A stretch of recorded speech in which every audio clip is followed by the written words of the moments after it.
Não sei se todos já observaram uma característica bem peculiar ao ser humano.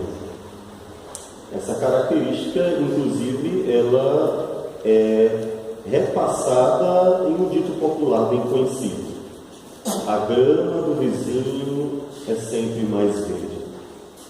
Isso diz respeito ao ser humano não ver as coisas boas que ele possui, as coisas boas que estão ao seu redor, mas vê com muita facilidade qualquer defeito e problema. É mais fácil ver uma roupa limpa, bonita, uma pequena mancha que apareceu por alguma razão, do que observar a beleza de toda a roupa. É mais fácil observar um problema qualquer que aparece em um determinado lugar, na vida, no trabalho, ou mesmo em pessoas, do que todas as coisas boas que estão relacionadas a essas coisas. Já observou, se você faz isso, provavelmente aqui e ali tenha feito, alguns com muito maior frequência, outros talvez com uma menor, mas essa é uma característica do ser humano depois do pecado: não observar as coisas boas.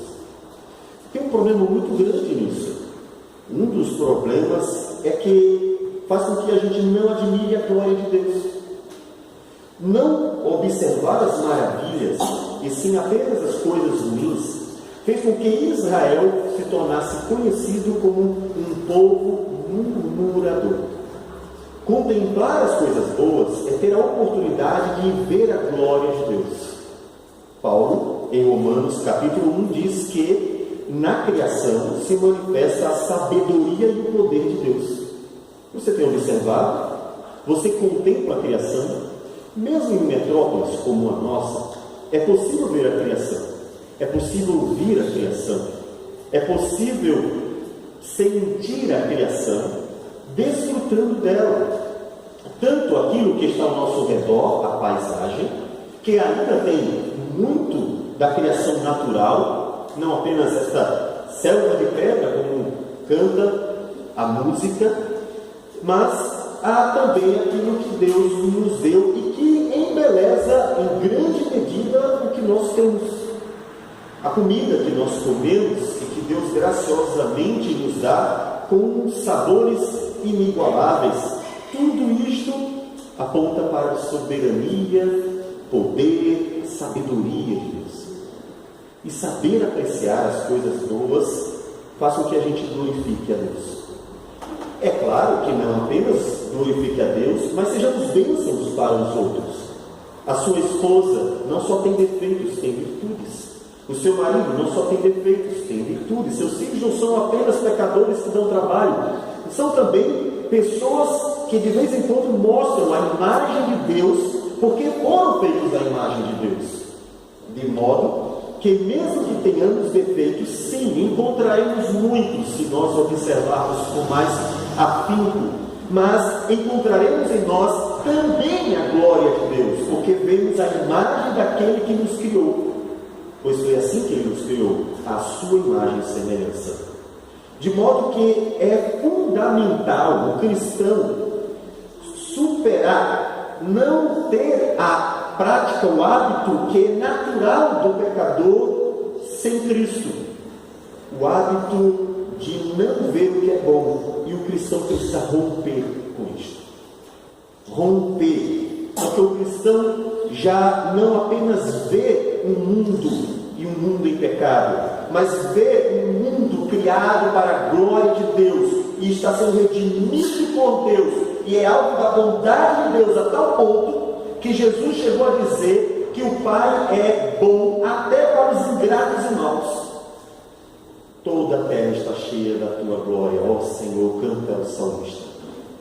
De modo que precisamos aguçar a nossa capacidade de ver o que é bom, de ver em tudo aquilo que nós usufruímos a glória do Senhor. Todavia, tudo isso ainda não pode ser comparado com aquilo que Deus, por amar a sua igreja, deu a ela, a abençoou grandemente, e que Paulo nos conta no primeiro capítulo de Efésios. As bênçãos de Deus vão muito além daquilo que é natural, chamado por alguns teólogos de graça comum, aquilo que Deus tem dispensado a todos. Afinal, comer, beber, casar e usufruir da criação é uma bênção que todos podem ter. Não precisa ser cristão para isso. Mas há bênçãos singulares. Há bênçãos que são para os filhos, para aqueles que estão andando com Ele, como um pai que sempre abençoa de forma singular os seus, pois tem um apreço, um amor que realmente é especial por eles. E o apóstolo Paulo nos conta tais bênçãos. Vamos abrir a palavra do Senhor em Efésios, capítulo de número 1, versículos 3 a 14. Nós fizemos a exposição do primeiro e segundo versículos. Agora iremos para o versículo 3 a os versículos 3 a 14.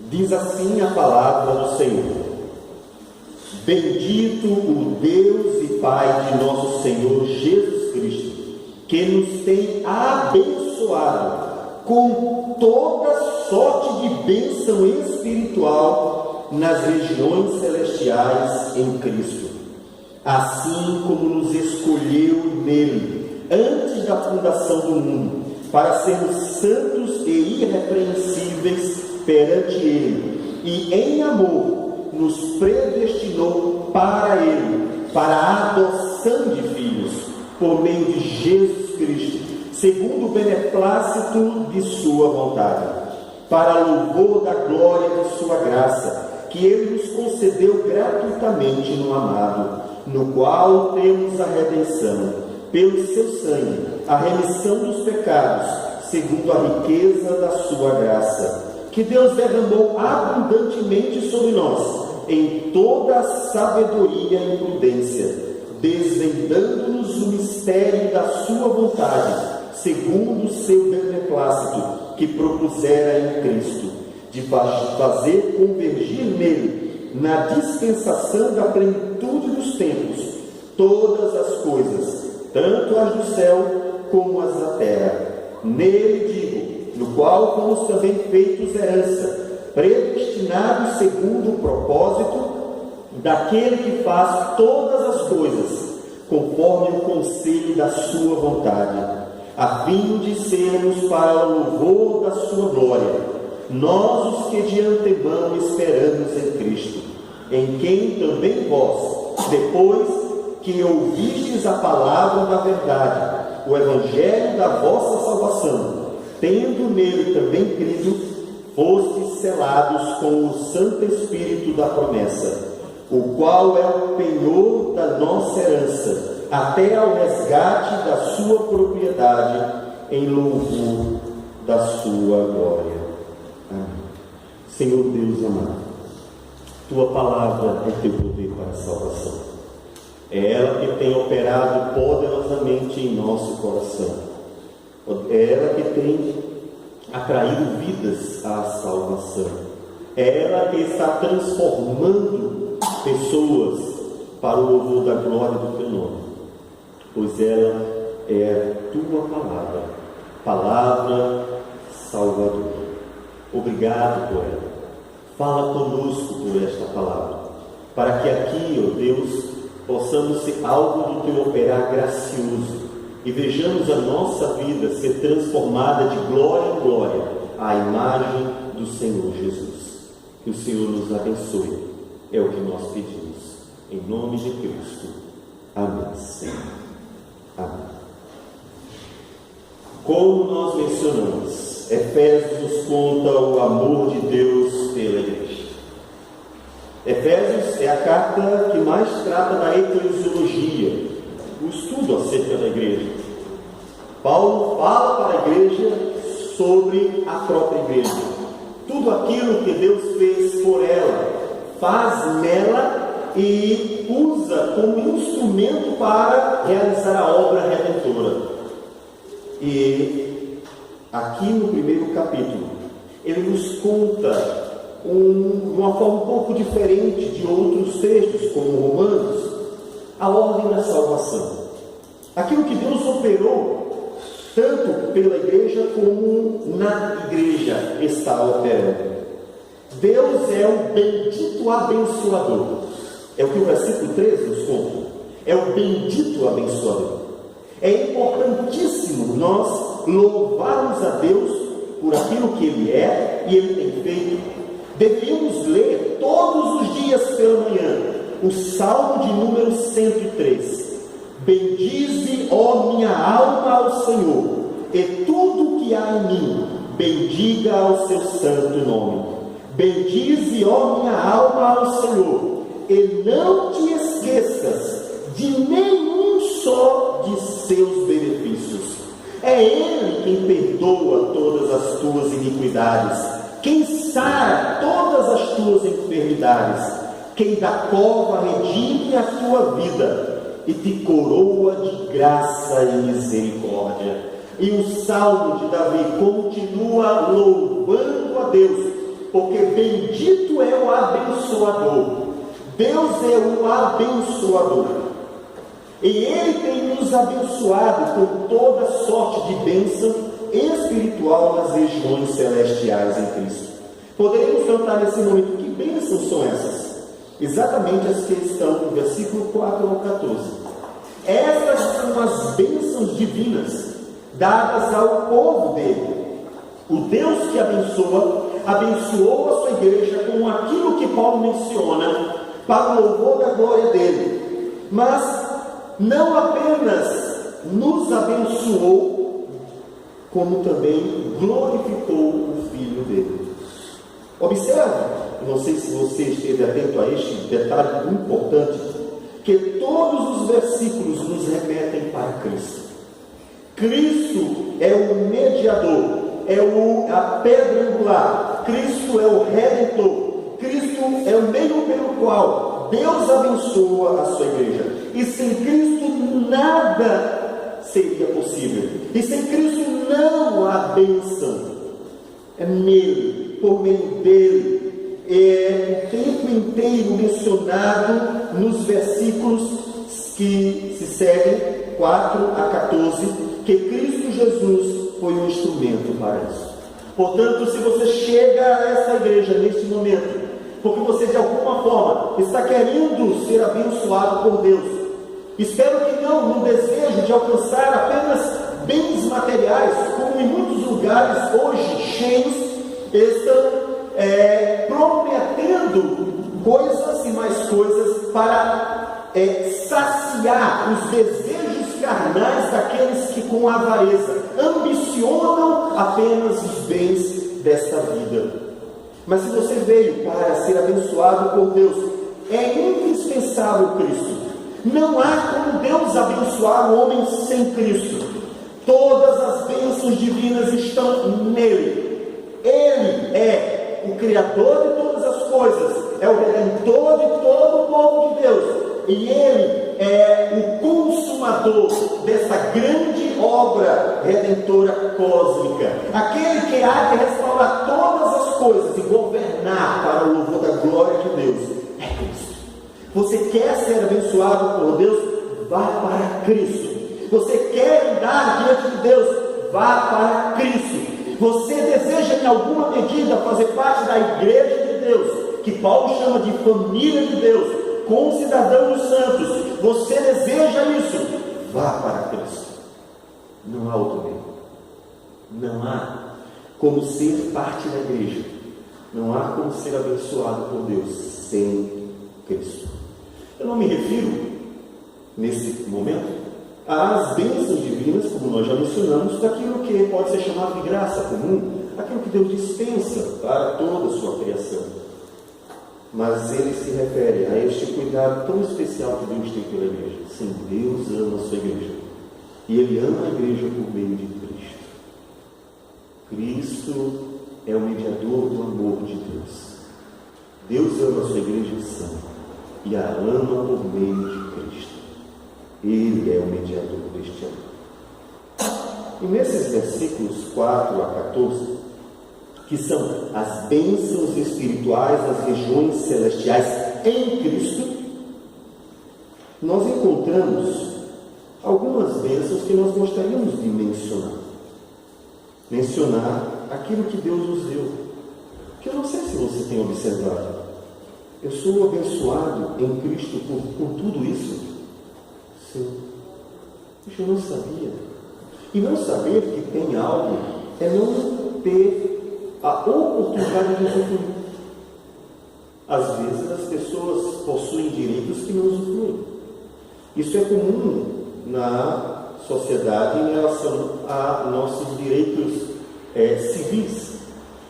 Há alguns direitos que às vezes até grupos de pessoas possuem, que elas não sabem, e no momento que poderiam desfrutar, não desfrutam. Saber quais são as bênçãos de Deus nos concede a oportunidade de vivê-las. Inclusive, a fim de trabalhar aquilo que nós mencionamos, a capacidade de estar sempre glorificando a Deus. Como disse Paulo em Filipenses, aprendendo a estar contente com tudo, ou alegrando-se sempre no Senhor. No versículo de número 4, ele nos conta a primeira bênção. Assim como nos escolheu nele, Cristo. Vai sempre aparecer Cristo. Sim, sem Cristo nada. Ele nos escolheu em Cristo, antes da fundação do mundo. Esta é a primeira bênção. Observe que por ser antes da fundação do mundo, precede o próprio tempo. Antes do tempo, Deus nos escolheu em Cristo. Isso deve nos transmitir segurança. A bênção de ter sido escolhido por Deus transmite segurança. Porque não foi pelo que eu sou, pelo que você é.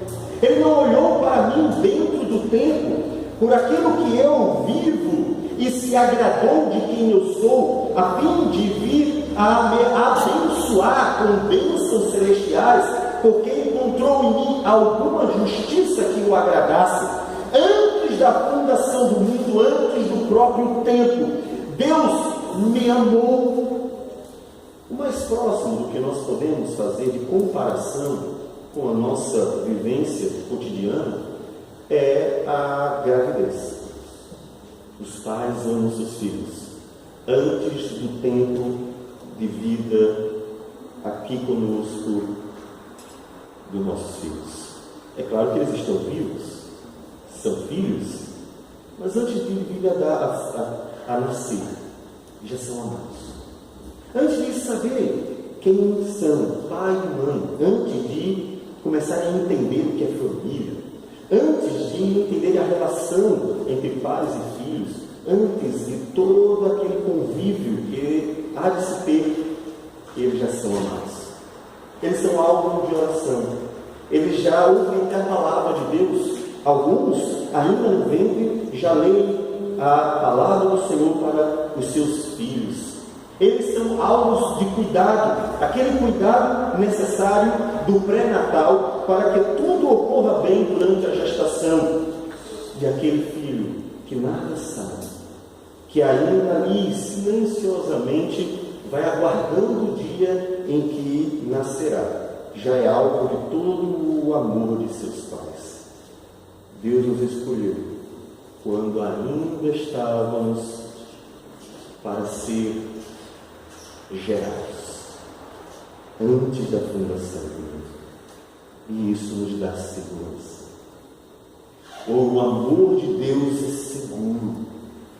Um dos problemas do amor nos relacionamentos de nossos dias, principalmente de nossos dias, é a insegurança. Observe que jovens namorados, por vezes, se encontram inseguros, razão para estarem sempre tentando mostrar o melhor que podem, quando nem sempre é aquilo que são.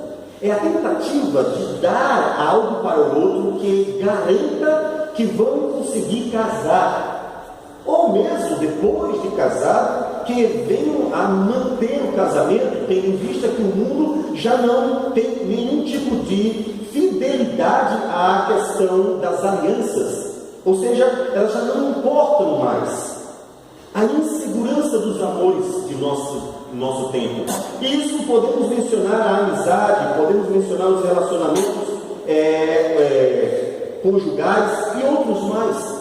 As pessoas precisam estar pisando em ovos para que o outro não as jogue fora. Muitas pessoas se sentem assim, até pastores, às vezes têm medo porque têm receio de como hão de ser tratados, quando isso não é amor.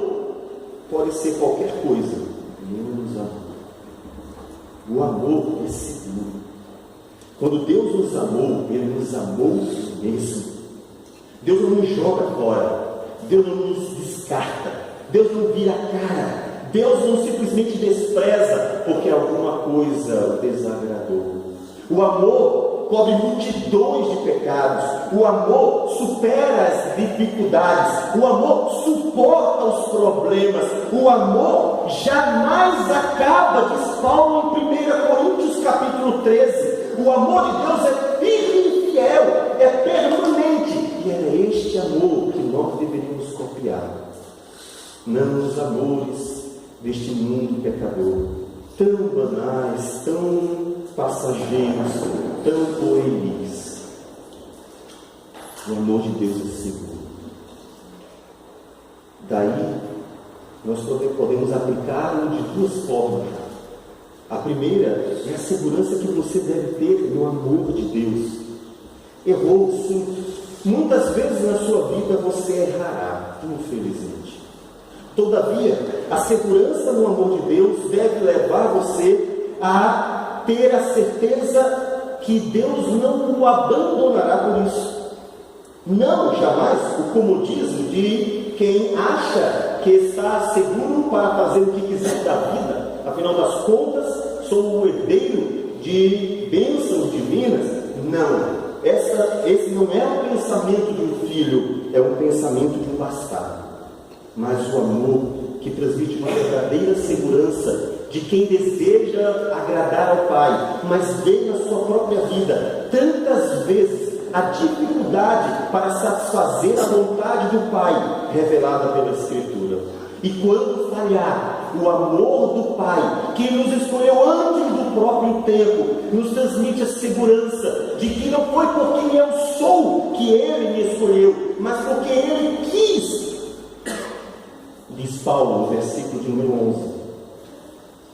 Ele faz todas as coisas conforme o conselho da sua vontade. Essa é uma outra ideia que está presente em quase todos os versículos do texto.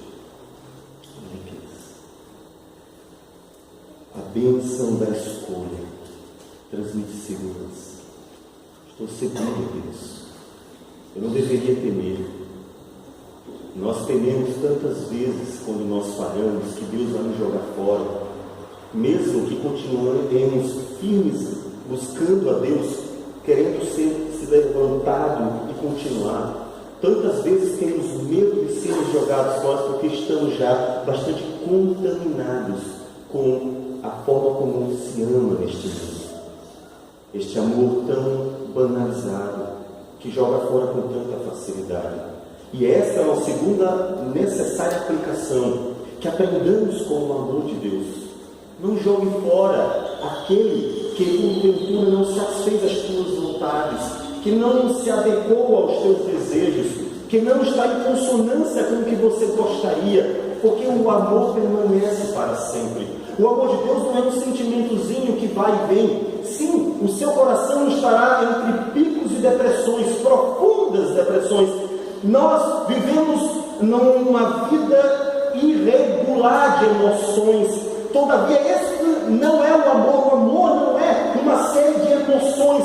O amor é muito mais uma consciência clara que se expressa em atitudes, mesmo quando esvalido de qualquer emoção. Mesmo quando não há nada para se sentir, seja lá qual for a razão, o amor ele permanece. Ele permanece sempre. Aprenda com Deus a amar. quando a sociedade vive o amor de Deus, tanto ela está segura, porque ela se sente sempre amada por Deus, quanto ela se sente segura dentro dos seus próprios relacionamentos. O que acontece é que não vai ficar a esposa ou o esposo inseguros, pensando que a qualquer momento pode ser que eles serem. Não vão ficar pais ou filhos inseguros, pensando que a qualquer momento pode ser jogado fora. Amigos não abandonam a relação, porque a qualquer momento um erro, uma coisa maldita, ou seja, dita de forma má, venha atrapalhar a relação. Ninguém vai ficar pisando em ovos com medo do que eu disse. Eu disse uma coisa, aquela pessoa não vai mais gostar de mim. Eu fiz isso, aquela pessoa agora vai pensar o que de mim? E agora? Eu tenho que falar só o que agrada o povo, porque o povo só gosta de coisas bonitinhas. Ninguém vive essa relação fragilizada e doentia. Uma relação em que ninguém tem segurança de nada, porque os amores se tornaram vulgares. O amor de Deus é firme, fiel, certo, permanece para sempre. Aprenda com o amor de Deus. Ele não se acaba, por isso ele transmite segurança. Você se sente seguro em Deus, mesmo com os teus defeitos. Sei que tu tem defeito, ninguém vai esconder isso de você, mas o amor de Deus ele não muda, e isso é tão bom. E nas nossas relações encontraremos defeitos uns dos outros. Sim, alguns vão pisar no seu pé, outros vão dizer coisas que você não concorda, não gosta.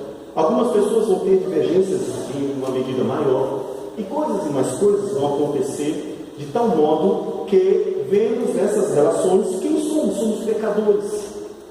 Mas que isto altere a nossa forma de ter um relacionamento, principalmente pensando na igreja do Senhor Jesus, para a qual o Senhor Jesus disse em João capítulo 13, versículo 34 e 35: novo mandamento vos dou, que vos ameis uns aos outros, assim como eu vos amei, que também vos ameis uns aos outros. Nisto conhecerão todos que sois meus discípulos, se tiverdes amor uns aos outros. Cristo se coloca como referência. É o amor dele, este amor que escolheu um povo, mesmo não tendo nada em especial. É esse amor que nos transmite segurança, que nos transmite alegria por saber que mesmo na miséria da nossa vida, ainda assim estamos seguros em suas mãos. É este amor a referência para os nossos relacionamentos, principalmente dentro da igreja. É um amor sublime, é um amor firme. É este amor que permanece. Este amor, ele não sai da porta para fora, porque ele não se acaba, porque ele é firme e fiel. Aprenda com o amor de Deus, para que nos sintamos seguros em nossas relações. Quando erramos, quando errarmos, teremos a certeza de que faz parte do amor perdoar.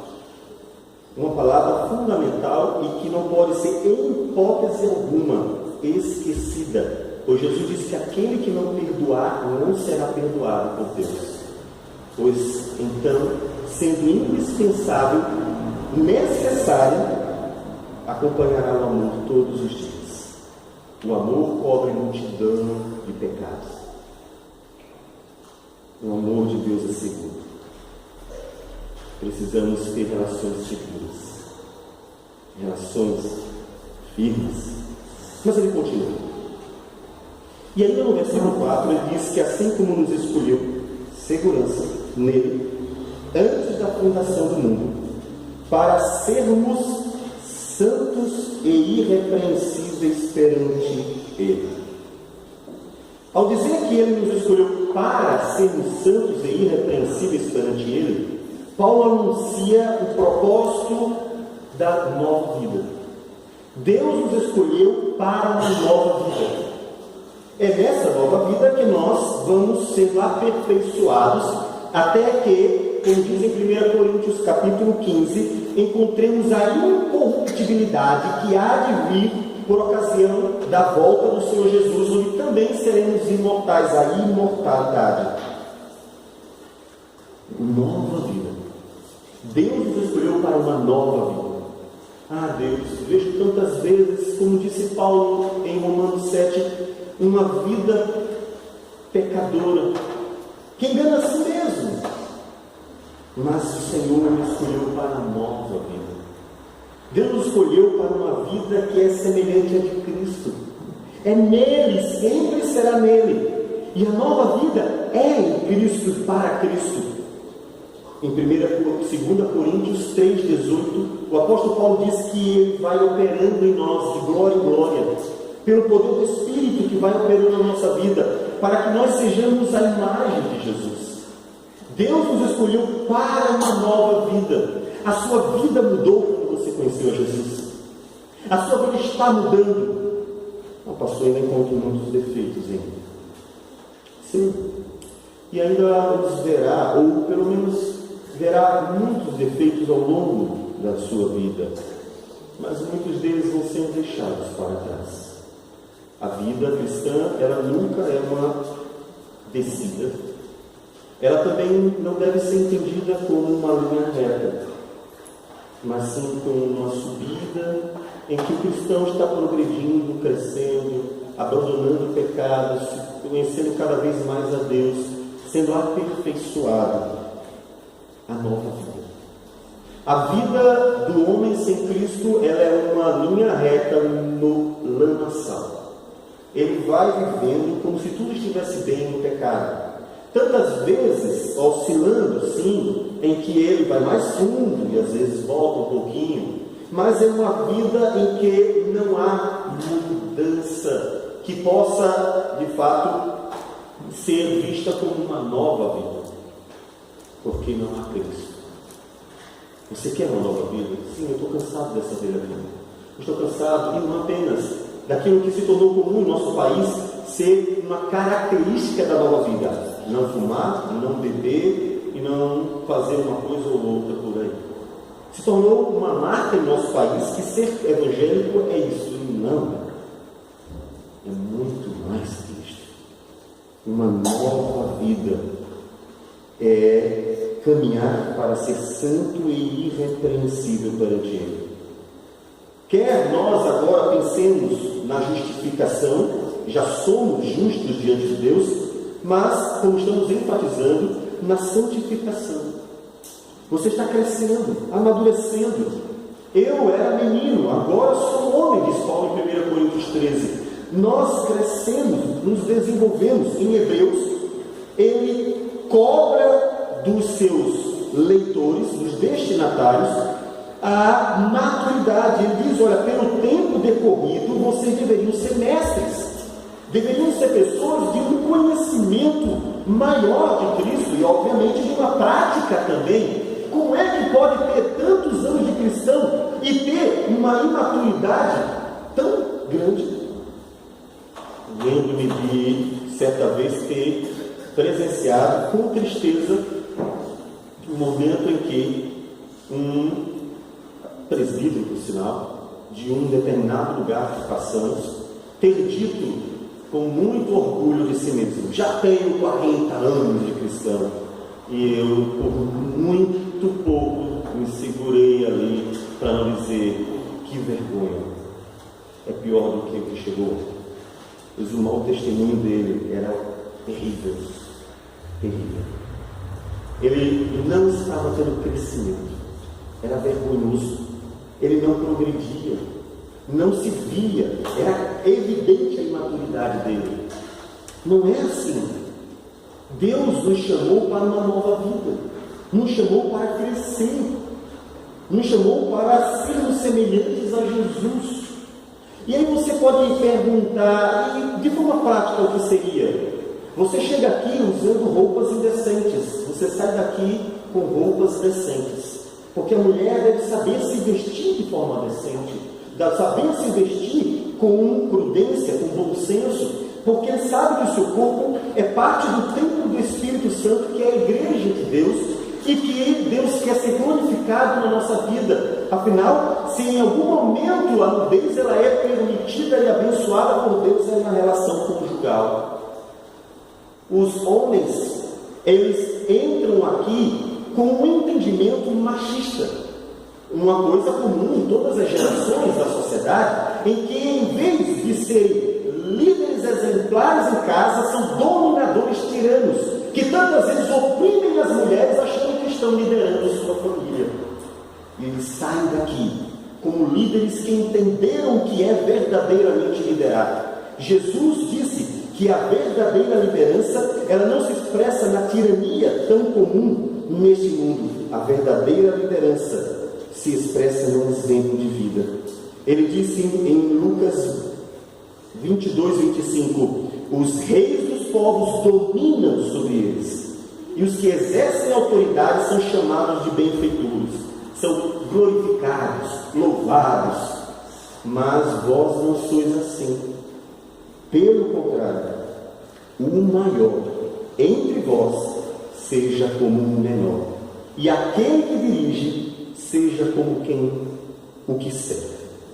Um princípio válido para todas as relações em que há um líder e um liderado.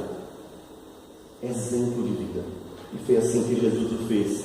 Não só lavou os pés dos discípulos, mas em tudo que ele fez para aquela geração, servindo com aquilo que ele tinha, com o poder de Deus em suas mãos. Deus muda vidas. E Deus está operando pela palavra, mudando vidas. Deus chamou você para uma nova vida. Tudo isso deve ir progressivamente acontecendo. E se nesse momento você ficar com raiva de si mesmo, eu estou com raiva de mim, acabei de perceber que eu sou um tirano, ou acabei de perceber que eu estou me vestindo de forma errada, ou que eu não estou sendo submissa, meu marido chega em casa bêbado porque ele não é cristão, e eu começo a jogar os pratos nele, já acabei a nossa todinha por causa disso, e eu não estou sabendo lidar com maturidade. Esse é o momento de dizer assim: Senhor, perdoa-me, eu não percebi que a nova vida faz parte da redenção. Muda-me, transforma-me, faz aquilo que o Senhor quer em mim. E eu quero ter uma vida agradável ao Senhor, porque foi para sermos santos e irrepreensíveis perante Ele que Ele nos escolheu. Muda a minha vida. Isso vai ser aplicado no dia a dia, nas relações mais básicas, familiares, nas relações mais externas que nós tivermos com este mundo pecador, quer na política, economia e assim por diante. Deus nos escolheu para nos dar uma bênção maravilhosa, a nova vida, a nova. Para nos dar uma vida que é diferente da vida do homem sem Cristo, de um homem que é ambicioso, egoísta, que é hedonista, que se coloca como centro de tudo, porque ele acha que é a razão ou o propósito de tudo. Uma vida em que Deus é o centro e o propósito dela. Isso fará com que você comece a buscar pela palavra e pelo operar do Espírito esse trabalhar de Deus na tua vida. Você quer? Você tem visto que isso é uma bênção? Não é só ter na mesa, na garagem, ou ter a casa, ou qualquer outra coisa que seja, que são bênçãos. Há bênçãos muito maiores, dentre elas a nossa vida. O ver Deus operando na nossa vida. E desejar isso é importante, muito mais do que desejamos o ouro e a prata para que tenhamos as coisas possíveis dessa vida. Olha para isso, Deus está operando na minha vida, isso é uma bênção. Isso é uma bênção. A nova vida. Então busque em Deus, porque ela vem. E Ele serve. No versículo 5, vou pegando ainda no finalzinho, 4, ele diz: em amor, nos predestinou para Ele, sempre Cristo, para a adoção filhos por meio de Jesus Cristo. Filhos. Não sei se alguém aqui tem essa experiência.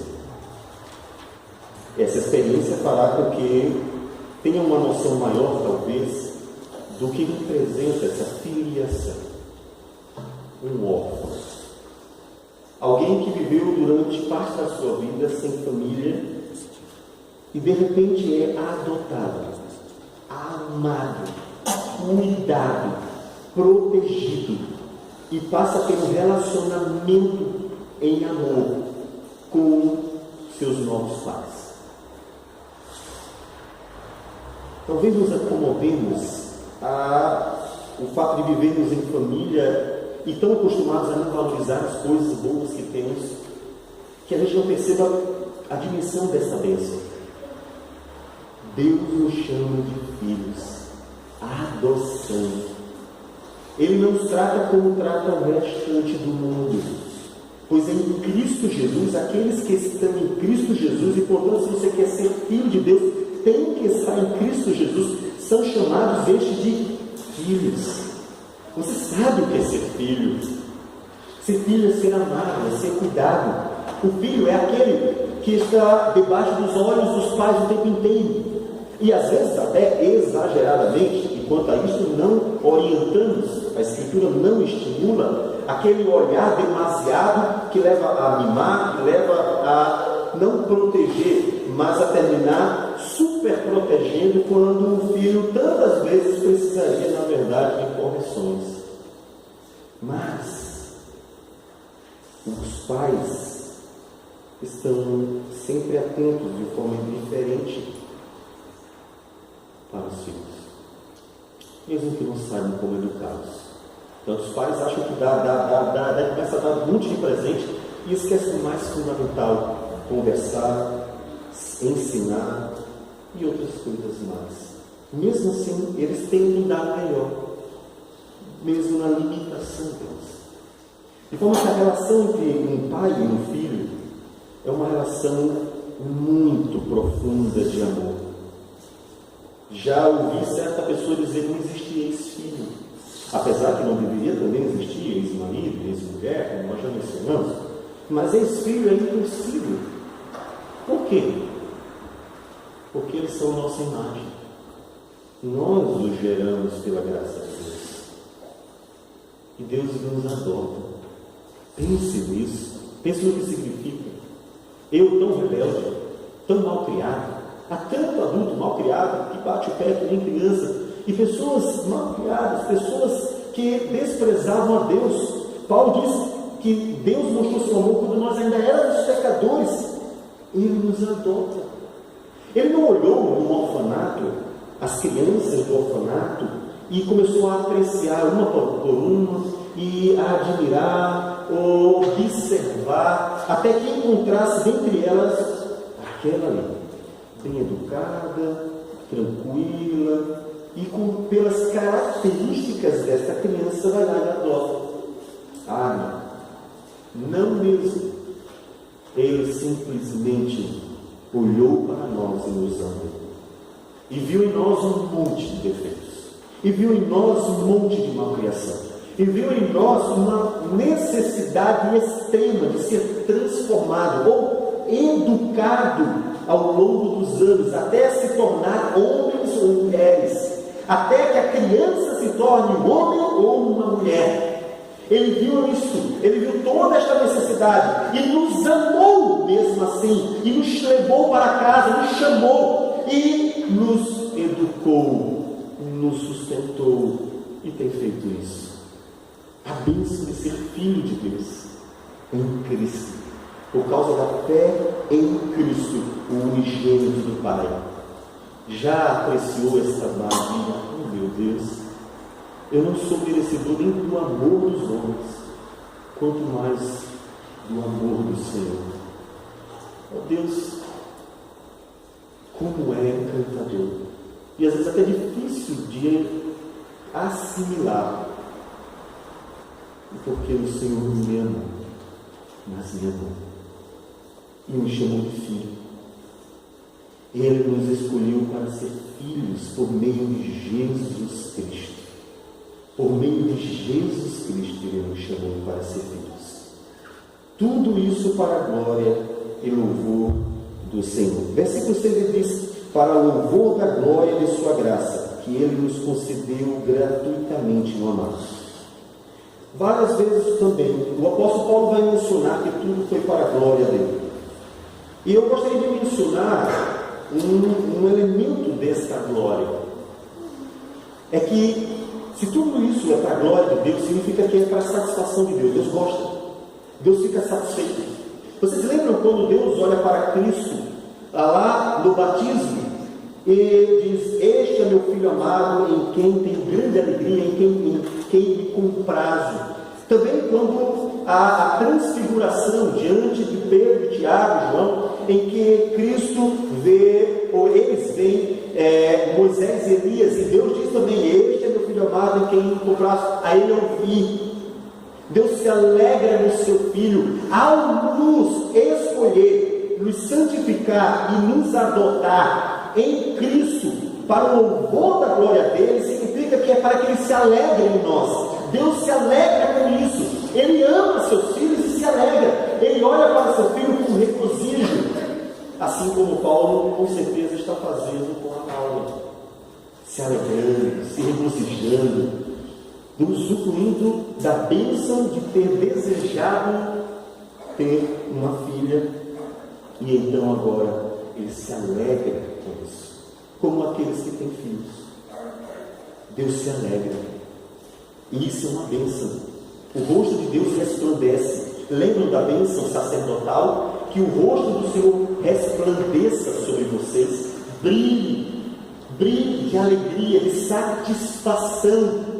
A satisfação de Deus, a bênção de sermos para a satisfação de Deus, o que redunda também no fato de significa que nós fomos chamados para ser felizes.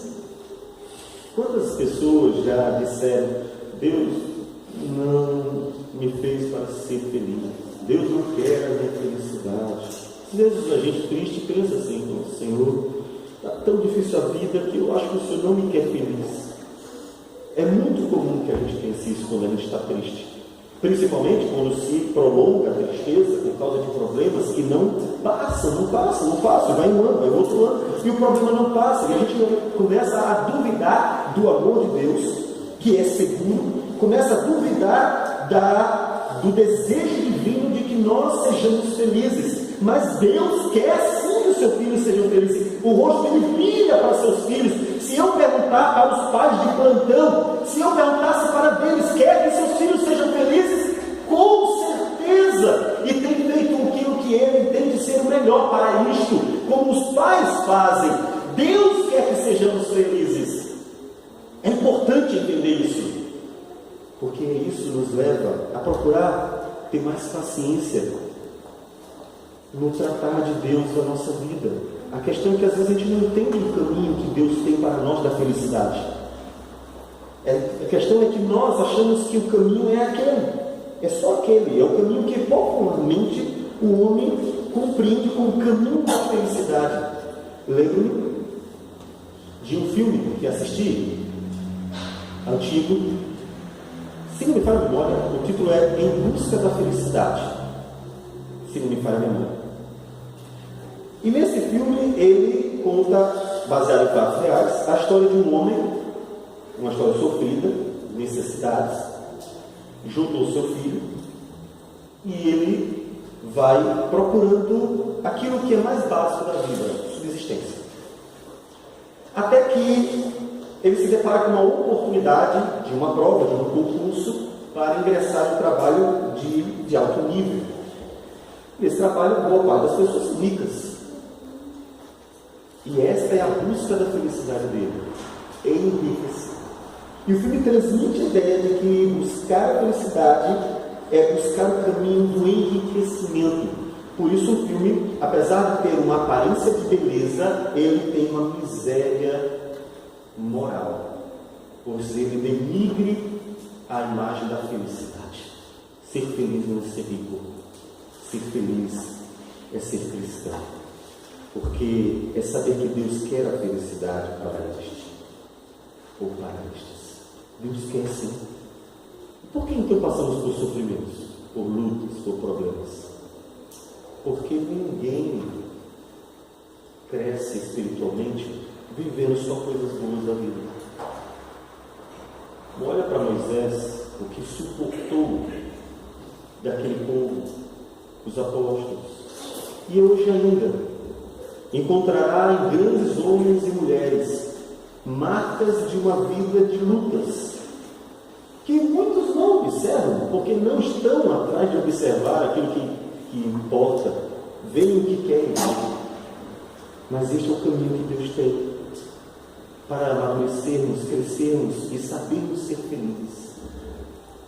Porque precisamos saber ser felizes nele, assim como ele é feliz em nós. Deus se satisfaz com os seus filhos. Deus se alegra com os seus filhos. A Escritura nos mostra. Mas o que ele vê em nós? O que Deus viu em você para chamar você de filho? O que Deus viu em você para ter alegria em você? Você vir aqui adorar a Deus, louvar a Deus e entendendo que Deus está recebendo com alegria, que Deus está realmente querendo o seu louvor e Ele se alegra em você. O que foi que você deu a Ele de tão especial para Deus se alegrar nisso? Para Deus estar satisfeito com você? O que Ele viu em você? Nada. Nada. E mesmo assim, Deus se alegra em nós por meio de Cristo. E Ele quer que você aprenda a se alegrar nele por meio de Cristo, mesmo nas adversidades.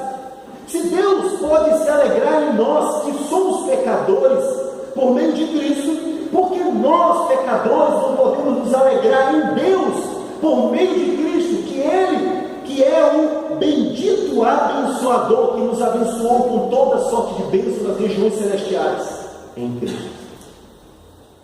Essa é a questão. É que Deus quer que a gente aprenda a ser feliz nele, mas Ele quer que sejamos felizes. Essa é uma das coisas. Nunca esqueça isso. Deus não me quer feliz. Não é verdade. Mentira. Deus quer o seu povo feliz. E por isso o redimiu. E por isso o adotou. E por isso tudo que nós estamos ouvindo aqui são bênçãos dadas a este povo. Deus quer seu povo feliz. Mas você precisa aprender como é e qual o caminho dessa felicidade. É Cristo. É Cristo. No versículo de número 9, ele nos fala desvendando-nos o mistério da sua vontade, segundo o seu beneplácito, que propusera em Cristo. Uma coisa pouco valorizada em nossos dias, o conhecimento. O conhecimento da verdade. O mundo vive na ignorância. Pare para pensar no tamanho da ignorância que é o evolucionismo. Pessoas pensarem que um ser unicelular foi se desenvolvendo sozinho até formar tudo isso que nós encontramos como espécies. Pense no tamanho da ignorância que isto é, tendo em vista não só os próprios problemas de compreender como é que se deu a relação sexual depois de não sei quantos milhões e bilhões de anos, a partir de um ser que poderia se reproduzir assexuadamente, que poderia simplesmente se reproduzir sem precisar de ninguém, uma coisa muito mais eficaz.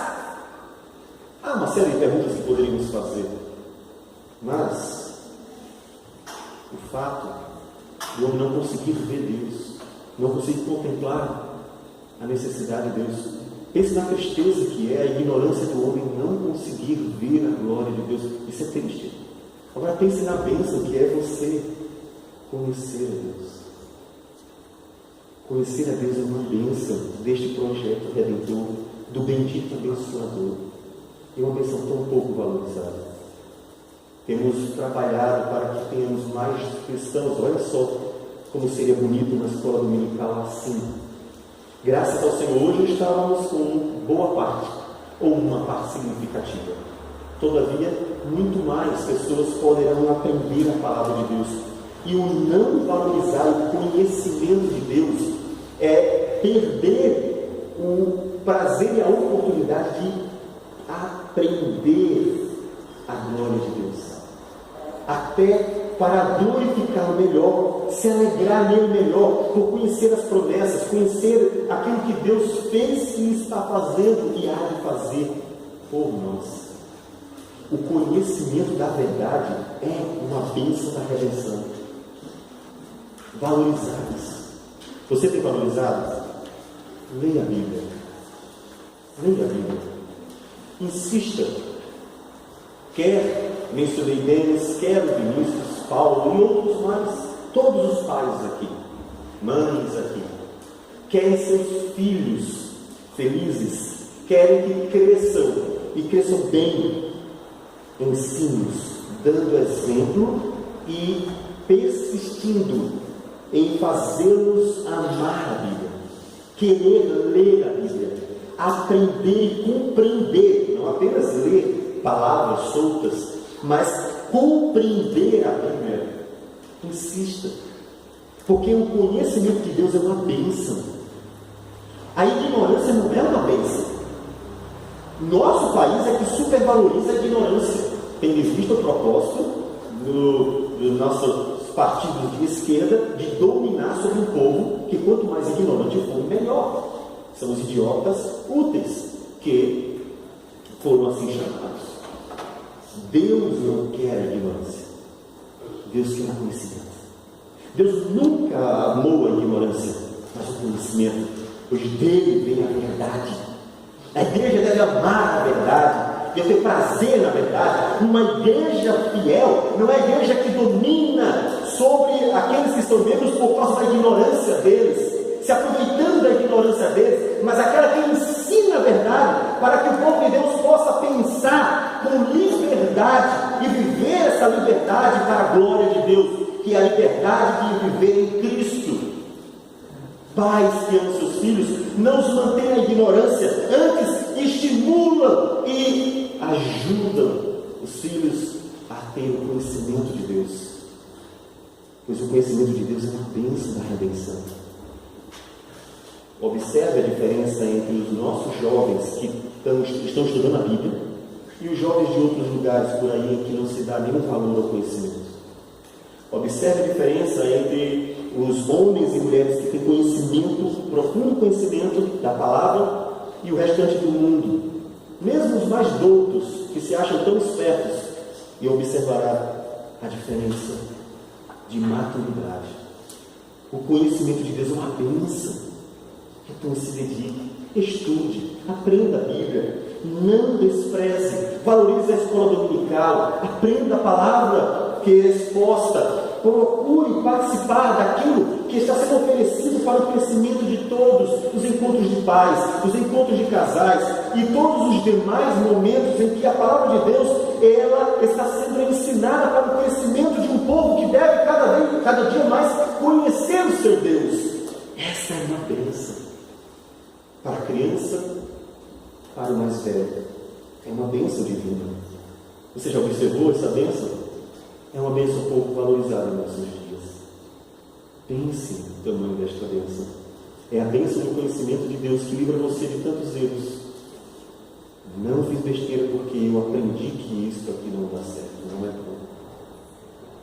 O conhecimento de Deus livra famílias de problemas, livra jovens de caminhos maus, livra crianças de serem contaminadas por este mundo, livra adultos de terem uma vida que não é agradável a Deus e que, portanto, não é uma boa vida.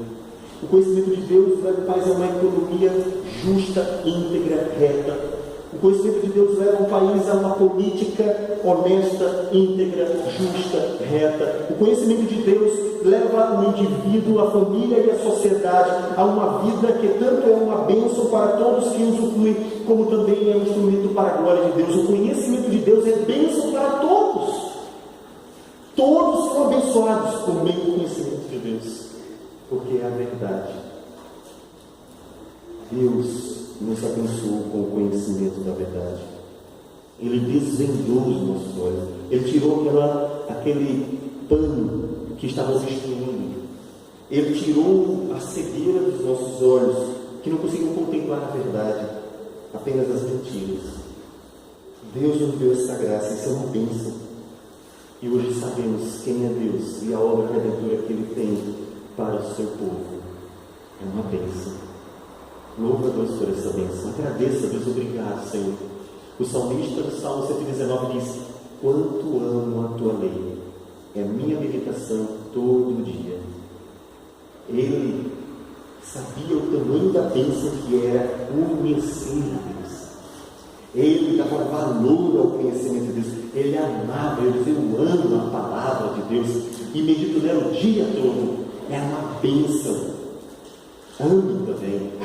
Aprecie essa bênção de conhecer a Deus. Mais um pouquinho para frente, versículo de número 12. Paulo diz ainda: a fim de sermos para o louvor da sua glória, nós os que de antemão esperamos em Cristo. Penúltima bênção. De fato, encontramos várias e precisamos mencioná-las. E a penúltima bênção é a esperança. Como é triste viver sem esperança. Você já encontrou pessoas sem esperança? Pessoas que estão vivendo, mas não tem mais esperança em nada. Elas vão se esvaindo, elas vão perdendo qualquer propósito ou alegria na vida. Porque parece que a vida é só a mesmice de comer, dormir, acordar, trabalhar o mesmo trabalho de sempre, e voltar, e comer, e dormir, e trabalhar. E a vida parece uma mesmice sem graça. Os filósofos existenciais chamaram, Sartre em especial, a vida de absurda, porque encontraram nessa mesmice uma coisa sem graça. Afinal, eles não tinham esperança. E viram na vida, outros mencionam, filósofos e psicólogos, que a vida ela é apenas um fugir da dor em busca do prazer. E então tudo se limita a o homem estar tentando viver o melhor possível no presente. Uma mesmice sem graça. Essa é a vida do homem sem esperança. Quão triste, quão triste. Nada parece ser bom, mas Deus nos deu esperança. Se você está em Cristo, alegre-se. Há esperança. A esperança da vida eterna. A esperança de que aqui Deus está cuidando de mim. A esperança de que até o sofrimento Deus usa para a glória dele e para o nosso bem. Como nós vemos em José. Todo mundo, acredito eu, conhece a história de José. E sabe que lá no finalzinho, depois de ter sofrido por longos anos, não poucos, aproximadamente uns 20 anos de sofrimento, depois de tudo isso, José olha para os seus irmãos e conta para eles ter compreendido o propósito de Deus em todo aquele sofrimento. Ele diz: não vos entristeçais, nem vos irriteis contra vós mesmos, por me haverdes vendido para aqui, porque para a conservação da vida, Deus me enviou adiante de vós. Deus me enviou diante de vós para conservar a vossa sucessão na terra e para vos preservar a vida por um grande livramento. Um sofrimento de aproximadamente 20 anos. E José diz: vocês que me traíram, que me venderam, que me fizeram mal e são a causa de todo o meu sofrimento, não fiquem tristes. Vocês não têm noção?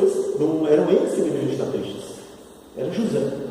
Foi José que foi colocado na masmorra, foi José que passou dificuldades, foi José que foi traído e demorou muito para esquecer aquilo que os irmãos fizeram. Foi José que viu pessoas enganarem e mentirem para ele. Não foram os irmãos.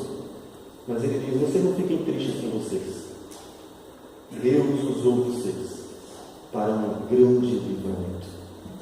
Ele conseguiu ver em tudo aquilo esperança, porque José estava olhando para Deus. Olha para Deus, olha para Cristo, a esperança. Deus nos escolheu para a esperança, uma esperança viva e verdadeira. Você está vendo os problemas ao seu redor, você está vendo lutas e angústias, não olhe só para isto, olha para Cristo, porque quando nós olhamos para os problemas ao nosso redor, nós não conseguimos contemplar a esperança divina, apenas a miséria deste mundo pecador. Olha para Cristo e você contemplará muito mais do que a miséria deste mundo pecador. Você contemplará a esperança de um Deus que nos escolheu, que nos adotou, que nos fez para o louvor da sua glória, de um Deus que nos deu a salvação e que nos revelou o conhecimento da verdade. E então a esperança se enche para que aquele que não tem razão nenhuma para estar alegre veja no seu coração se renovar a felicidade. Alegrai-vos no Senhor, outra vez vos digo, alegrai-vos. Disse Paulo na prisão, não comendo fartamente numa casa de irmãos, na prisão. A esperança é uma bênção divina. A esperança de que Deus pode mudar a minha vida aqui, que Deus me reservou uma nova vida, uma eterna vida lá. A esperança de que Deus está comigo, pior que sejam os dias aqui, e a esperança de que Ele nunca me deixará até o último dia. Esperança. A esperança é uma bênção divina e deve alegrar o seu coração. Nos dias maus, piores dias, a esperança. Em Efésios, lá para frente, nós veremos Paulo falar da armadura. E na armadura, um dos pontos fundamentais é que esse conhecimento de Deus deve nos proteger dos dias maus. No dia que você acha que Deus não te ama, que Deus não tem nada de bom para você, de que Deus não quer te ver feliz, de que você não vai ter melhorias na sua vida e coisas semelhantes, e que no final das contas parece que só há coisas ruins. O conhecimento de Deus, lá na frente, no capítulo 6, Paulo diz que é uma proteção contra as dúvidas e contra as ideias de que Deus não ama a sua igreja, porque não é verdade. Tanto que Ele deu para ela a esperança que há de se completada, concluída, consumada na eternidade. E por fim, Ele nos deu um selo, uma garantia. No versículo 13 e 14: em quem também vós, depois que ouvistes a palavra da verdade, o evangelho da vossa salvação, tendo nele também crido, fostes selados com o Santo Espírito da promessa, o qual é o penhor, a garantia da nossa herança, até o resgate da sua propriedade em louvor da sua glória. Até aquele dia, o dia em que Deus vai resgatar a gente, vai levar para a eternidade. Até lá, Deus nos deu uma garantia. Como eu sei que de fato Deus vai cumprir a minha promessa? É como uma pessoa que vai tirar um empréstimo. Você chega na Caixa Econômica, via algumas vezes lá dentro um cartaz de penhores. Você tira um empréstimo e, para garantir que vai pagar, o banco pede bens valiosos. Pessoas levam joias de ouro e pegam um empréstimo que corresponde ao preço daqueles bens, que são a garantia de que eles vão pagar. Porque caso não paguem, os bens substituem o pagamento. É uma garantia. Deus nos deu uma garantia, um penhor, que é o Espírito Santo. A presença do Espírito Santo na igreja é a garantia de que Deus vai cumprir a sua promessa. É a garantia de que Deus voltará para nos buscar em Cristo Jesus. É a garantia de que todas as promessas se cumprirão. Ele deixou a garantia. É o Espírito de Deus agindo no meio da igreja, operando no meio da igreja. E observe que são 2000 anos e o mundo já tentou destruir a igreja de todas as formas, em todas as gerações. E o mundo já tentou impedir a igreja de crescer de todas as formas, em todas as gerações, e não consegue. Quanto mais o mundo ataca, mais a igreja cresce. Quanto mais se matava cristãos nos dias dos mártires, mais a igreja crescia, a ponto da igreja se tornar tão forte e poderosa que o império praticamente se submeteu a ela, reconhecendo, mesmo que silenciosamente, a vitória da igreja. Ela venceu em Cristo Jesus. Porque quanto mais se tenta destruir a igreja, mais Deus mostra que é impossível fazer isto. É impossível. porque o Espírito Santo está no meio dela. Não tem como, é impossível. Ele é a garantia, é uma bênção, estou seguro, tanto porque Deus me escolheu antes dos tempos, como também nos deu uma garantia, que é o agir do Espírito em nós, falando conosco pela palavra, dando dons à igreja para servir ao Senhor e operando então nela para que ela cresça em santidade dia após dia. O Espírito Santo é uma garantia. Tudo isso, meus amados, é suficiente.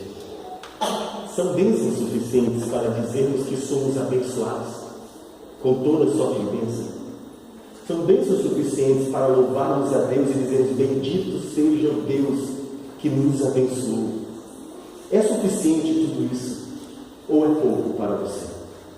Ou aquilo que Deus tem nos abençoado nas regiões celestiais, como mencionamos aqui, não nos satisfaz as suas necessidades?